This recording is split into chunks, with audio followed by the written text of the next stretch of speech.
Dans le Nouveau Testament, la circoncision est considérée comme spirituelle et intérieure. Paul l'a dit avec beaucoup d'insistance. Et ne l'est pas non plus cette circoncision, celle qu'il est au dehors dans la chair. La circoncision est celle du cœur, Romains 2, 28-29.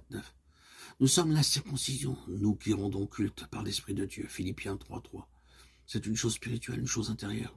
Elle est du cœur.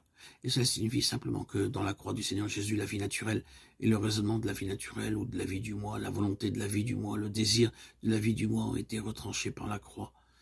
Chaque expression, chaque aspect de la vie du moi a été sectionné par la croix et placé dans l'endroit où la porte est fermée. Il n'y a de porte ouverte à aucune manifestation de la vie naturelle. La croix dit, la porte est fermée. La mort repose sur cela. Voilà la circoncision spirituelle. Étienne, dans cet incomparable discours qui aboutit à son meurtre, à un moment cria à ceux qui le persécutaient et qui étaient assis sur le point de le lapider. Jean, au cou raide, un circoncis de cœur, Actes 7, 51. Que voulait-il dire par un circoncis de cœur et d'oreille?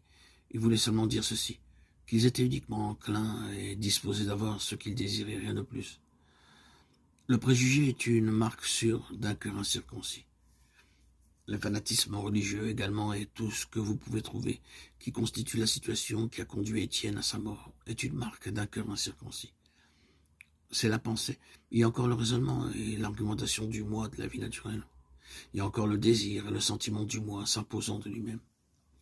La croix, la circoncision spirituelle dit non à tout cela. À présent, vous voyez que c'est la position dans laquelle Abraham est parvenu. Comme cela est relaté dans Genèse 17, quand Dieu fit l'alliance, et ensuite donna la circoncision comme signe de l'alliance.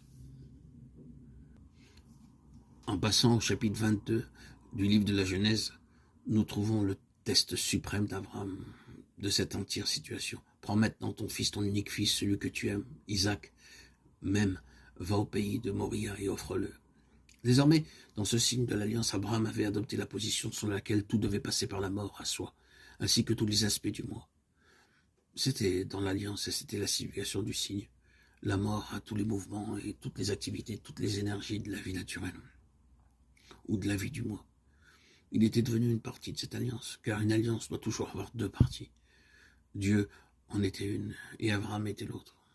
Et il avait accepté et cela est devenu très concret.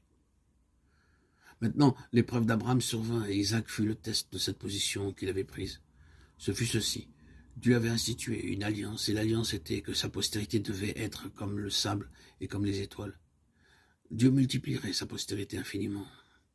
Il devait être le père de plusieurs nations, et des rois devaient sortir de lui. Ce sont les termes de l'alliance. Abraham avait dit, « D'accord, Seigneur, je suis avec toi pour cela. » Et l'Éternel lui répondit, « Très bien, mais cela ne peut jamais aller dans le sens de tes ressources naturelles, de tes propres énergies, de tes propres capacités, de ta propre intelligence. Cela doit venir uniquement à travers la mort et la résurrection. » Abraham dit, « Très bien, Seigneur, je suis avec toi. » Dans cela, dans tout ce que tu me commandes de faire, je suis ta volonté. Je suis d'accord avec cela. Je l'accepte. Et j'exécute le signe de l'alliance comme déclaration que c'est ma position.